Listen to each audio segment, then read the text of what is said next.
Perkenalkan, kami dari kelompok 3. Di sini kami akan mempresentasikan hasil kerja dari kelompok kami. Baik, langsung saja perkenalkan, nama saya Saskia Triat Wahab. Adapun judul yang akan dibawakan oleh kelompok kami yaitu pengembangan media pembelajaran untuk mata kuliah kurikulum dan pengajaran penulisan penulis Dewa Gede Hendra Diana P. Wayang Arta Swiasa Nyoman Sugirtini ISSN 2087 268 halaman 60 sampai dengan 65. Review Saskia Triat Wahab, Milda Milani, Mita Permatasari, dan Siti Nurhalisa. Adapun tanggal review 18 Desember tahun 2020. Baik, selanjutnya akan dilanjutkan oleh Windayani. Bismillahirrahmanirrahim. Assalamualaikum warahmatullahi wabarakatuh. Perkenalkan, nama saya Windayani, NIM 2019-02-1034. Sebelumnya saya akan mengucapkan terima kasih kepada moderator yang telah mempersilahkan saya untuk membawakan atau memaparkan sebuah materi. Di sini saya akan membahas dua pokok pembahasan, yang dimana yang pertama ada latar belakang dan yang kedua itu ada tujuan penelitian. Oke, kita langsung saja kita beralih ke latar belakang. Dunia pendidikan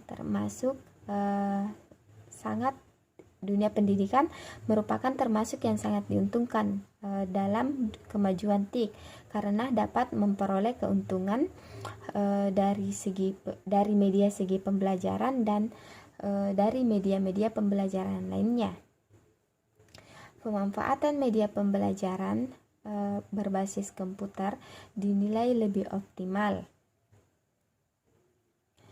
digunakan dalam menunjang pendidikan saat ini, karena dengan media pembelajaran peserta didik dapat belajar dan menganalisis sendiri materi ajar kapanpun dan dimanapun mereka berada, tanpa harus menggunakan atau menunggu kehadiran pendidik untuk menjelaskan materi ajar tersebut.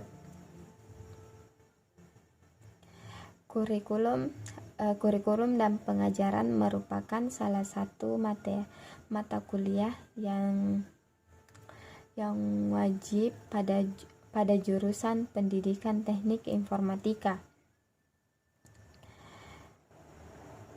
Fakultas Teknik dan Kejuruan Universitas Pendidikan Ganesha. Materi yang diberikan kepada pembelajaran tersebut melingkupi tentang mengkaji aspek teoritas dan praktis yang berkaitan dengan kurikulum dan pengajaran. Salah satu model kurikulum pembelajaran yang dipelajari yaitu kurikulum tingkat satuan pendidikan atau KTSP atau kurikulum 2013. Oke, itulah pembahasan dari latar belakang. Yang kedua itu ada tujuan penelitian, yang dimana meningkatkan minat dan motivasi belajar mahasiswa pada mata kuliah kurikulum dan pengajar. Mungkin itulah pembahasan atau materi yang sempat saya bawakan. Lebih dan kurangnya mohon dimaafkan. Saya kembalikan kepada moderator. Baik, itulah pemaparan materi yang dapat dijelaskan oleh Windayani. Baik, akan dilanjutkan oleh Siti Nurhalisa. Baik, terima kasih atas kesempatan yang diberikan kepada moderator. Perkenalkan, nama saya Siti Nurhalisa, NIM 2019-02-1029. Baiklah, di sini saya akan menjelaskan mengenai permasalahan. Baik, langsung saja. Berdasarkan pembelajaran kurikulum tingkat satuan pendidikan atau KTSP, dan kurikulum 2013. Sebelumnya diidentifikasikan beberapa permasalahan, yaitu kurangnya minat dan perhatian mahasiswa kepada mata kuliah kurikulum, sehingga diperlukan metode dan media kreatif yang diharapkan dapat meningkatkan minat dan motivasi mahasiswa kepada mata kuliah kurikulum dan pengajaran. Kenyataannya, pembelajaran yang dilakukan pada mata kuliah kurikulum dan pengajaran yang dilakukan kepada dosen masih berupa pembelajaran konvensional. Hal ini diakibatkan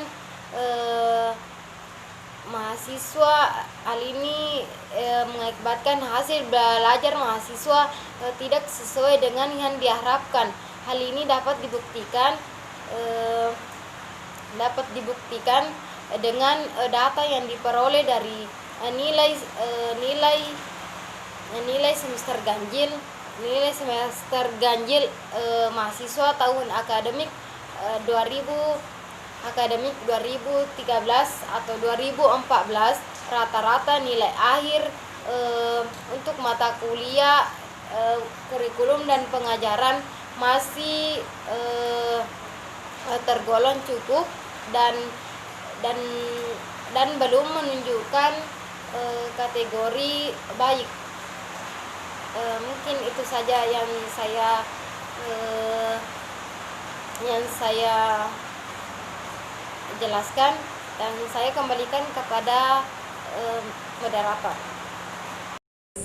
Baik, itulah pemaparan materi yang sempat dibawakan oleh Siti Nurhalisa. Nah, akan dilanjutkan oleh Wiwi Elmaningsi. Baik, terima kasih atas kesempatan yang telah diberikan oleh moderator. Sebelumnya, perkenalkan, nama saya Wiwi Elmaningsi dengan NIM 2019-021036. Nah, di sini saya akan menjelaskan mengenai metodologi penelitian. Di dalam metodologi penelitian ini yang dilaksanakan oleh jurusan Teknik Informatika Universitas Ganesha, yang menjadi objek penelitiannya ialah media pembelajaran berbasis web yang bertujuan untuk mengetahui kurikulum pendidikan dan pengajaran. Nah, yang menjadi metode pendekatannya ialah metode penelitian pengembangan atau research dan development, dan yang menjadi desain pengembangannya ialah model, ditch, dan kare. Untuk itu saya kembalikan kepada moderator. Baik, itulah yang sempat dipaparkan oleh Wiwi Elmaningsi. Nah, akan dilanjutkan oleh Siti Saada. Terima kasih atas kesempatan yang telah diberikan moderator kepada saya. Perkenalkan, nama saya Siti Saada. Di sini, saya akan melanjutkan penjelasan dari teman saya, yaitu saya akan memaparkan hasil analisis jurnal yang telah kami review. Adapun hasil analisis dari jurnal tersebut yaitu yang pertama, identify instructional goal. Pada tahap ini dilakukan identifikasi tujuan umum pembelajaran dengan menggunakan analisis kebutuhan. Kemudian yang kedua, conducting instructional analysis.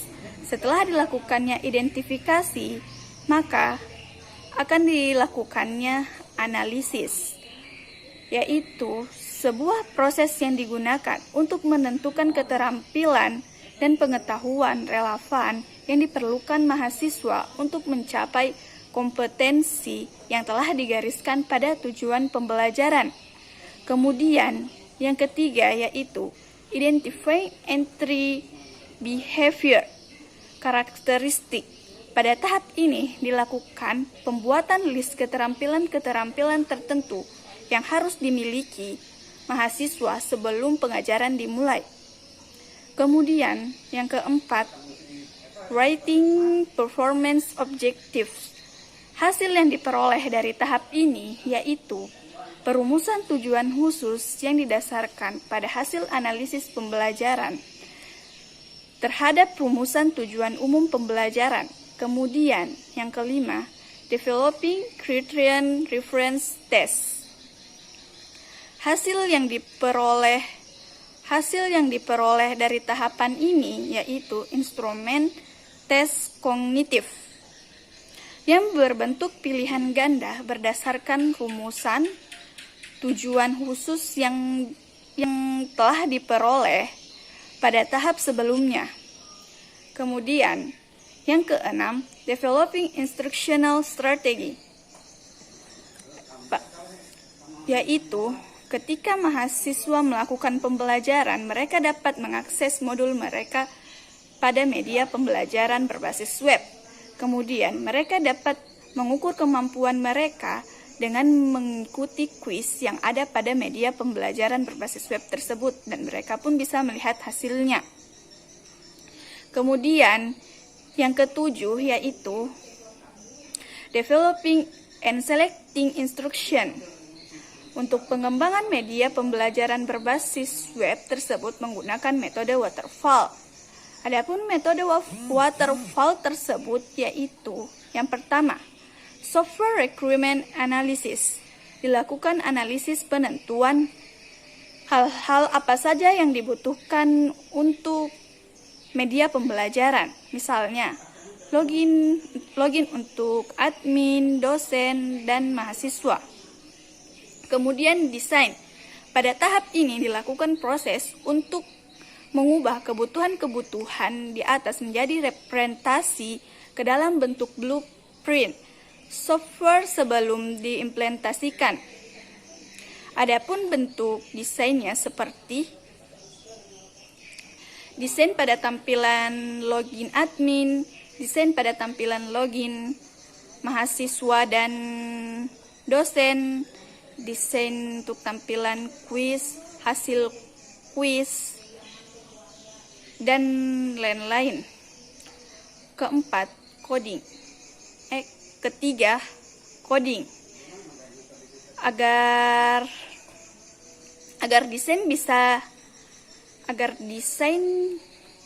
bisa diterjemahkan oleh komputer, maka kita harus mengubahnya ke dalam bahasa komputer, yaitu dengan kita membuat coding. Kemudian keempat, testing.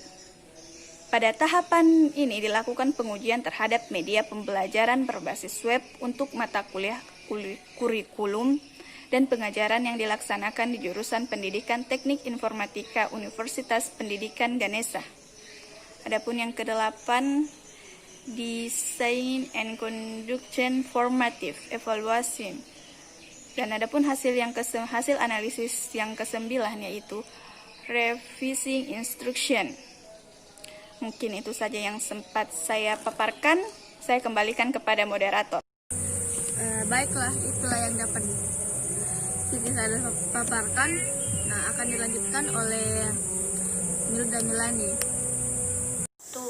Terima kasih atas kesempatan yang telah diberikan kepada saya. Baiklah, saya akan menjelaskan kelebihan dan kekurangan dari perkembangan media pembelajaran berbasis web untuk mata kuliah kurikulum dan pengajaran. Kelebihan dari metode pembelajaran ini yaitu metode pembelajaran yang memanfaatkan komputer seperti e-learning atau electronic learning, computer assisted instruction atau CAE, computer based instruction atau CBI, dan electronic teaching atau